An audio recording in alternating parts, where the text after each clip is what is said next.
Salut Becciotti, j'espère que vous allez bien. Aujourd'hui, je vais tester l'un des mini PC les plus puissants du marché, le Geekom AX8 Pro. Il m'a été envoyé justement par Geekom et si vous voulez l'acheter, vous trouvez un lien en description avec un code promo pour l'avoir à prix réduit. Mais avant de faire ça, regardez cette vidéo et écoutez mon avis car ce mini PC réserve des surprises tant positives que négatives.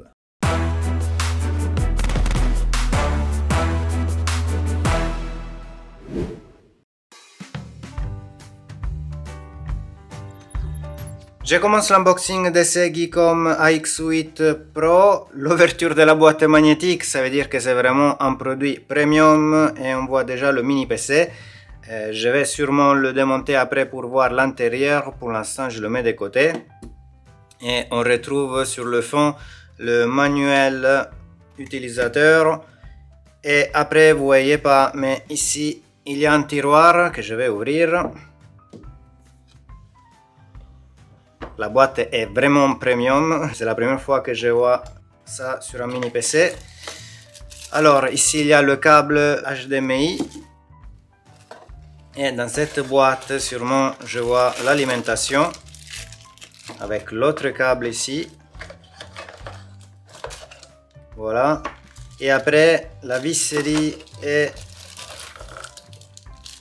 le support pour l'installer derrière un écran. Sur le mini PC, on retrouve le bouton d'alimentation, prise jack pour le casque, deux entrées USB 3.2, il y en a une troisième ici et une quatrième ici de type USB-C, entrée USB 2.0, entrée USB 4.0 40 Go, deux entrées HDMI pour brancher deux écrans, une entrée LAN 2.5 Go et l'entrée pour le câble d'alimentation. Comme vous voyez sur presque toutes les façades, on a des trous pour avoir un bon système de refroidissement et de plus sur le mini PC on retrouve du Wi-Fi 6E et Bluetooth en version 5.2. Je démonte maintenant le mini PC pour voir les composants à l'intérieur, surtout le SSD NVMe et la RAM.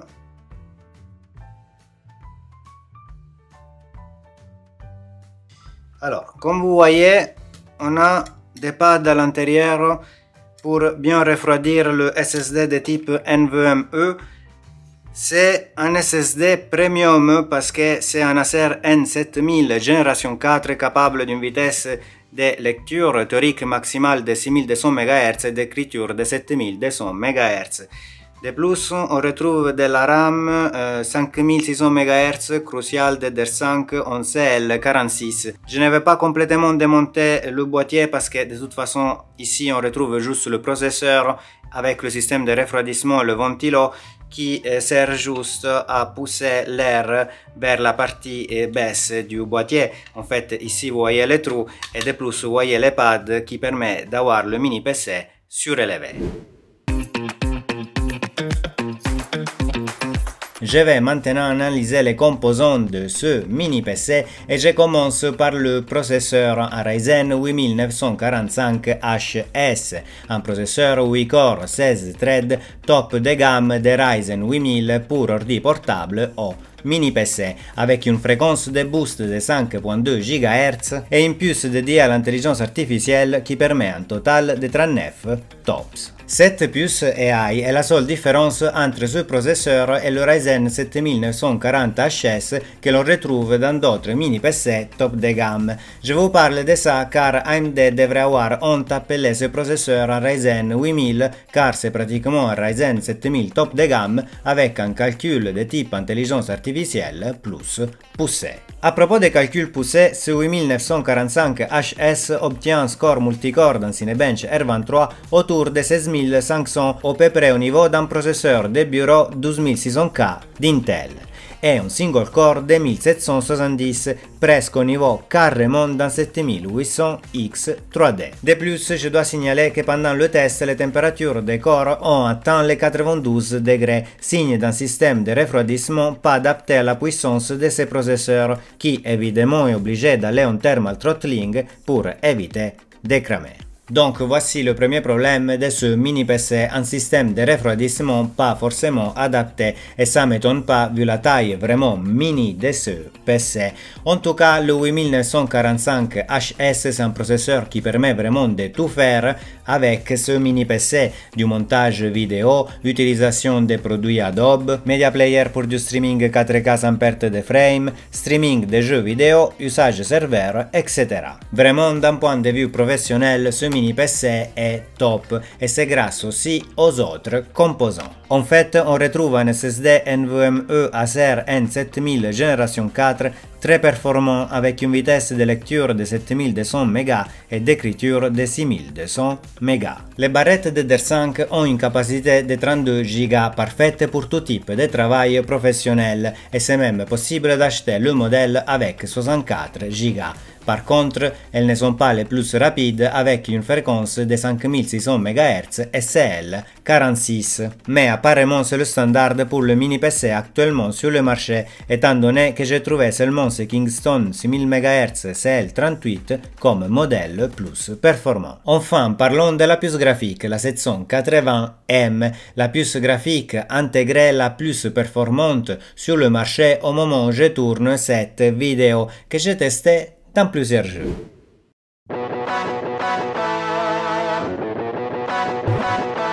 Cyberpunk tourne 1080p à environ 55 fps avec les graphismes en qualité moyenne et le FSR en mode performance.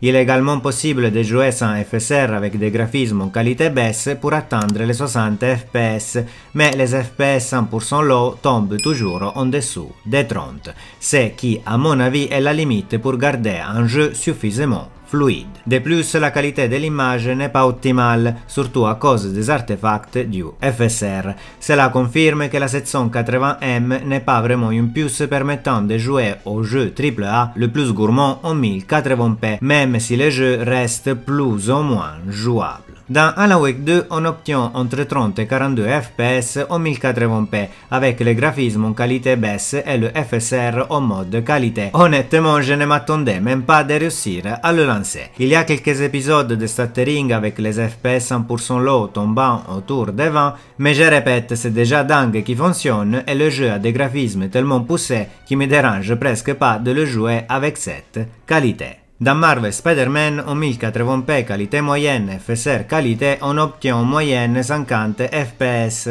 Dommage pour les fps 100% low qui tombent parfois en dessous des 30, mais en général le jeu est assez fluide. Cela montre que dès qu'on passe des jeux moins gourmands, la puce s'en sort plutôt bien. Cela est confirmé par Resident Evil 4, le jeu le plus fluide avec 50 fps en moyenne et les fps 100% low restant au-dessus des 40.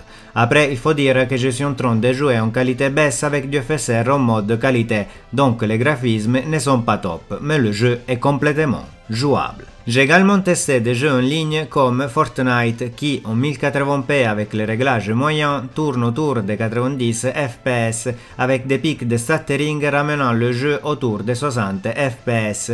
Le jeu est complètement jouable mais il faut signaler un stuttering très lourd lors de la précompilation des shaders de la carte. Malheureusement c'est un phénomène connu qui disparaît normalement après avoir joué plusieurs parties. Warzone avec les réglages standards semble fluide avec des FPS moyens entre 70 et 80, mais comme vous pouvez le voir, il y a un stuttering périodique trop violent qui ramène les FPS 100% low autour des 5, rendant le jeu injouable. À mon avis, cela est causé par la saturation de la VRAM et j'ai récemment réalisé une vidéo à ce sujet que je vous conseille vraiment de regarder. Enfin, niveau émulation, j'ai testé plusieurs jeux Switch dont Zelda Link's Awakening et tout fonctionne sans problème. Donc ce mini PC fera très bien l'affaire aussi pour tout type d'émulation. C'est incroyable que ce mini PC arrive plus ou moins à faire tourner Cyberpunk carrément à la Wake 2, mais seulement pour 5 minutes. Et oui, regardez ici, après 5 minutes dans n'importe quel jeu,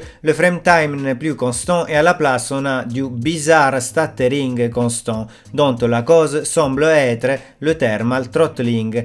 Mais même en limitant la puissance du mini PC à 45 watts pour baisser les températures, le problème persiste. En raison de ces problèmes, les jeux gourmands sont pratiquement injouables. J'ai réalisé plusieurs tests, mais je n'ai pas réussi à en trouver la cause qui semble liée au surchauffement de l'APU. En tout cas, j'ai trouvé une solution. La solution utilisable dans n'importe quel jeu est simplement de limiter les FPS à une valeur fixe, comme je les limite à 40 ici dans Cyberpunk, et comme vous voyez le frame time est finalement constant, le problème est résolu et le jeu est finalement fluide. Je vous rappelle que si un jeu ne propose pas un limiteur de FPS intégré, vous pouvez régler ça dans les paramètres d'adrénaline. Avant de vous donner mon avis sur ce mini PC, j'ai une remarque générale à faire sur les APU AMD. Je suis déçu, la puce 780M permet de jouer en 1080p les jeux AAA plus gourmands, soit en qualité basse, soit en qualité moyenne avec du FSR activé, mais on est loin de jouer en qualité élevée ou ultra pour profiter pleinement d'un jeu. Donc je déconseille d'acheter ce mini PC si vous cherchez une expérience de jeu similaire à une console. Pour cela, il faut plus de puissance graphique, donc l'alternative serait d'acheter GeForce Now ou un autre service de cloud gaming. Mais pour ça, vous n'avez pas besoin d'un mini PC si cher. Par contre, si votre objectif c'est par exemple de jouer à Valorant ou à des jeux pas trop gourmands, ce mini PC fera très bien l'affaire. Je vous donne maintenant mon avis sur ce mini PC. Vous devez savoir qu'il est très performant. Windows démarre en seulement 8 secondes, le processeur est top pour faire tout type de travail professionnel et on retrouve aussi un SSD de qualité. Bref, je peux le conseiller facilement, mais il faut tenir en compte de deux problèmes, le refroidissement et le prix. Par rapport au système de refroidissement, il n'est pas vraiment adapté pour une puce si puissante. En fait, le processeur atteint sa température maximale de 92 degrés dans Cinebench. Cela reste un scénario extrême car en jeu les températures atteignent plutôt autour de maximum 80 degrés. Mais à cause de cela, en jeu ou pendant des tâches lourdes, le ventilateur tourne souvent à plein régime et il fait pas mal de bruit. Pas au niveau de ma config gamer, mais on l'entend. Après, je ne sais pas si c'est juste le mini PC que j'ai reçu qui surchauffe légèrement, ça peut arriver, ou s'il y a vraiment un problème sur ces modèles. En tout cas, je vais sûrement démonter le mini PC et changer la pâte thermique, et si j'arrive à réduire les temps, je vais ajouter un commentaire en description. Par rapport au deuxième problème, le prix, il vient juste de sortir et il coûte autour de 1000 €, trop cher par rapport à la concurrence qui, pour 700 € offre des mini PC plus ou moins avec les mêmes caractéristiques. À mon avis, le prix honnête de ce mini PC devrait être autour de 800 € et en fait qui comme m'a écouté il est déjà en promo à moins de 900 € et de plus si vous utilisez le code promo vous pouvez l'avoir pour autour de 800 € et personnellement je le recommande davantage comme un PC professionnel haut de gamme plutôt que comme un PC pour le gaming, surtout étant donné qu'à ce prix vous pouvez monter un PC fixe gamer beaucoup plus performant. Vous pensez quoi de ce mini PC? Écrivez-le dans les commentaires, pouce bleu au passage, abonnez-vous pour ne pas rater mes prochaines vidéos de tests, news et conseils sur l'hardware et l'informatique. À la prochaine complica. Ciao!